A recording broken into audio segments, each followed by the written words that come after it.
Mahendra Singh Dhoni Chennai super Kings നേതൃസ്ഥാനം ഒഴിഞ്ഞു. Ruturaj Gaikwad Chennai super കിങ്സിന്റെ പുതിയ captain. 2008 മുതൽ കഴിഞ്ഞ സീസൺ വരെ ധോണിയായിരുന്നു ചെന്നൈ സൂപ്പർ കിങ്സിന്റെ ക്യാപ്റ്റൻ. 5 തവണ ധോണി ചെന്നൈ സൂപ്പർ കിങ്സിനെ കിരീടത്തിലേക്ക് നയിച്ചു. വിനയ് ഉണ്ണി ചേരുകയാണ് കൂടുതൽ വിവരങ്ങളുമായി. വിനയ്, ധോണി തമിഴ്നാടിന്റെ മുഴുവൻ വികാരമായി മാറിയ ഒരു വലിയ കാലയളവാണ് പോകുന്നത്. ചെന്നൈ സൂപ്പർ കിങ്സിന്റെ ക്യാപ്റ്റൻ സ്ഥാനത്ത് ധോണി അല്ലാതെ കാണാൻ കഴിയാത്ത ഒരു വലിയ ആരാധക വൃന്ദവുമുണ്ട്. വലിയ മാറ്റം.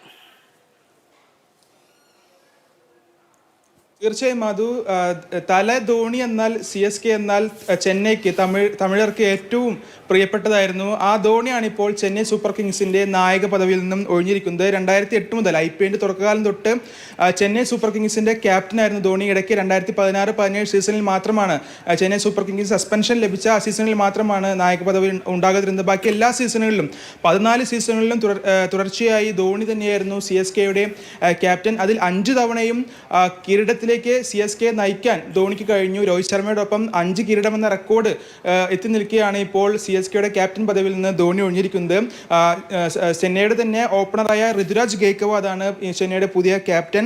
2018 ഏറ്റവും അവസാനം ചെന്നൈയുമായി ധോണി കരാർ പുതുക്കിയത്. 12 കോടി രൂപയ്ക്കായിരുന്നു കരാർ. ആ കരാർ ഇതുവരെ അവസാനിച്ചിട്ടില്ല.